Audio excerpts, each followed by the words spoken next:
Okay, LS Vlog, reaction video tayo mga kaibigan dito sa nagtitrending na hacker, arestado. Ito na. I have promised you and I have announced publicly that we will pound on cyber crimes. Ayan mga kaibigan ha, papugi points ang NBI dahil nga nakahuli ng hacker. Ito na agad ang product. Ayan na. Hawak na ng National Bureau of Investigation ang tatlong individual na sinasabing sangkot umano sa hacking ng website ng gobyerno. Sa press conference kanina, ipresenta ng NBI ang naarestong hackers kabilang na ang isang data officer ng isang media organization, habang ang isa naman ay cybersecurity officer sa isang kumpanya sa Bonifacio Global City at ang isa naman ay graduating student. Ayon kay NBI Cybersecurity Division Chief Attorney Jeremy Loto, 2016 pa nila tinatrack ang mga naturang hacker na siya ring nasa likod ng panghihimasok sa iba pang mga website. Nag-start kasi itong mga minors noon. Kung naalala nyo na 2016 na hacking UST. 2016, 17, 18, 19, 20, 21, 22, 23, 24. Ibig sabihin, 8 years ang nakalipas. Ibig sabihin, ngayon ay 21 years old yan. Nung araw ay 16 years old pa lang yan. Nag-hack na. Okay? Oo nga. Kasi kung hindi nila na ay ang lalaking tao mga kaibigan ha. Itong mga hacker na ito, hindi gobyerno ng Pilipinas ang kinakalaban. Dapat ito ikulong na lifetime. Galit sila sa isang doktor. So, in-exploit nila yung system na yon.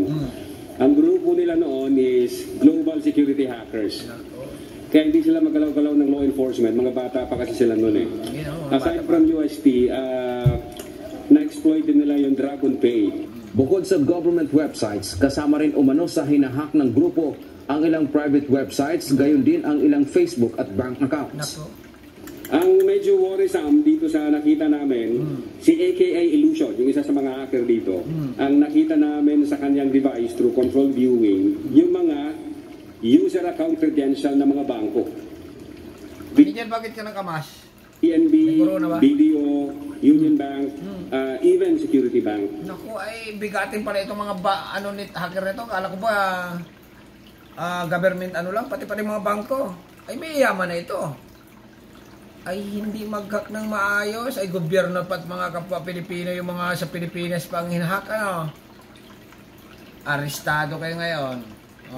Kasi nga mga hacker mga kaibigan, dapat ikulong ito ng lifetime. Okay? Kasi nga, ang daming dinugasan na pera mga ito, mga kapwa Pilipino nagtrabaho ng maayos bago aagawan lang o rehack nito, ang account mo, ubos. Pinag-ipunan mo ng mahabang panahon, hinak ng mga ito. Okay? Ay dapat nga ikulong ito ng matagal-tagal, lifetime, double lifetime. Kasi nga pag nakalaya ito, hahak at hahak ito ng may galit ito sa gobyerno eh. Mga milyonaryo na siguro ito, mga hacker na ito. So nakita namin, nandoon yung credentials, password, username, even OTP, nandoon, thousands of data. Batay sa extrajudicial confession ng nahuling data officer, sinabi nito na inuutusan umano siya ng IT editor ng media organization na i-hack ang mga website upang magamit itong content sa kanyang mga column. Ganon? Ibig sabihin, government... Usan umano siya ng IT editor ng media organization. Media. Ibig sabihin, Lydia. Na i-hack ang mga website upang magamit itong content sa kanyang mga column at news articles na inilalabas sa social media platforms. Ang trabaho ko po sa Manila Bulletin ay isang... Ito ay Manila Bulletin. Nagtatrabaho sa Manila Bulletin. Baka pakawala ito ng Manila Bulletin. OMG naman, magpaliwanag kayo. Kasi nga, ang balita ng legit na channel, mga kaibigan, ay talagang biniverify na maayos yan. Kung saan ang galing, kung kung bakit, ganito, ganyan, okay. Ngayon, ang Manila Bulletin, siyempre, tauhan nila ito, tatanungin nila yan. Damay. Tatanungin, saan galing yung balita mo? Legit ba yan? Bakit ikaw nauna? Wala namang ibang balita sa ibang isa yun lang nang galing. PBR na nag-operate. Ganito yan kasi yung ating mga tropa, may hinak Ay di, damay ang Manila Bulletin dito. Nako, Manila Bulletin, magpaliwanag kayo sa mga ganito. Tauhan nyo, tagal nag-operate ng kinakalaban nila ang gobyerno ng Pilipinas. Kasi hinak nila Ang daming dapat kalabanin. Pwede namang China ang kalabanin. Bakit gobyerno pa ng Pilipinas sisira? Nako.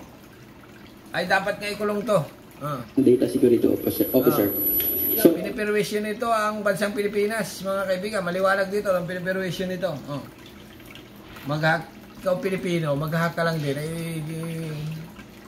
gobyerno pa ng Pilipinas. Yung iba naman, para matuwa sa kapwa Pilipino mo. Ay problema, bansang Pilipinas, ang gobyerno ng Pilipinas ang hinakay. Di perwisyo. Nako. 5 years na po.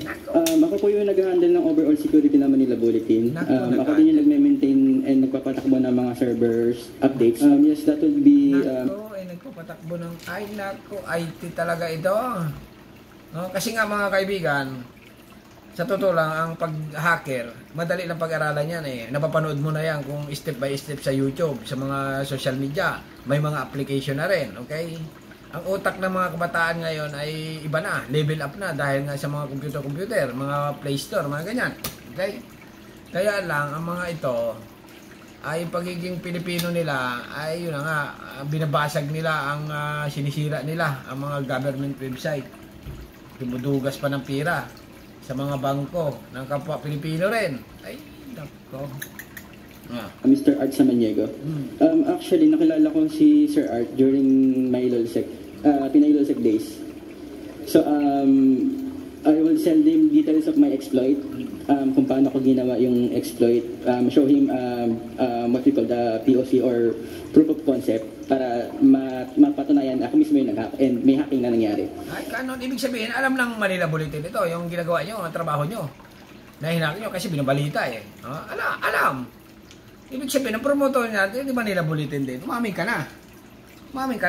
Okay? Umamin na eh. Umamin na siya na nagtatrabaho siya sa Manila Bulletin kasi nga ang balita nga talaga, bago ilabas yan sa mga dyaryo-dyaryo, ay talagang biniverify ng todo-todo yan. Okay? Ay di damay.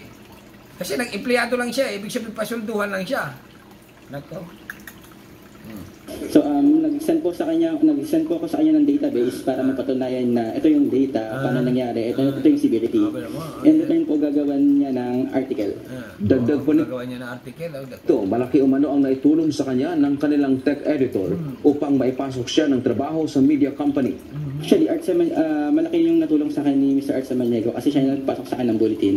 Ako po ay isang grade 10 student lang, so hindi ako nakatapos ng college. Naaresto ng NBI ang mga hackers matapos na makatanggap ng impormasyon na umano'y multiple unauthorized access attempt sa ilang private at government lalaking tao websites. Masusing trinak ng NBI ang galaw ng mga ito sa pamamagitan ng social media, public database at iba pang koneksyon. Nakontak ng NBI ang mga hacker noong June 14 sa pamamagitan ng isang informant at naaresto ang mga ito noong June 19. Dante Amento, UNTV, News and Rescue.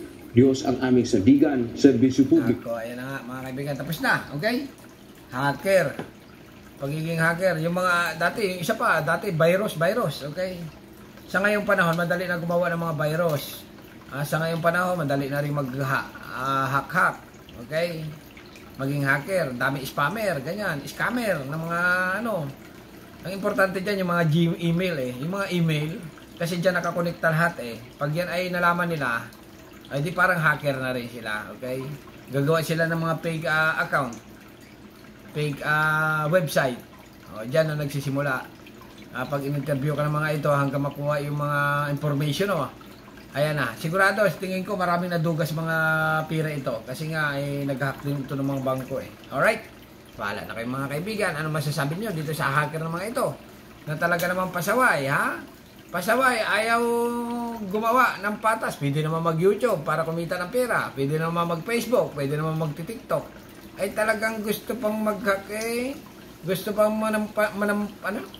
magpasamantala ng ibang tao. Ay talaga naman, gobyerno pa ang ginalaban.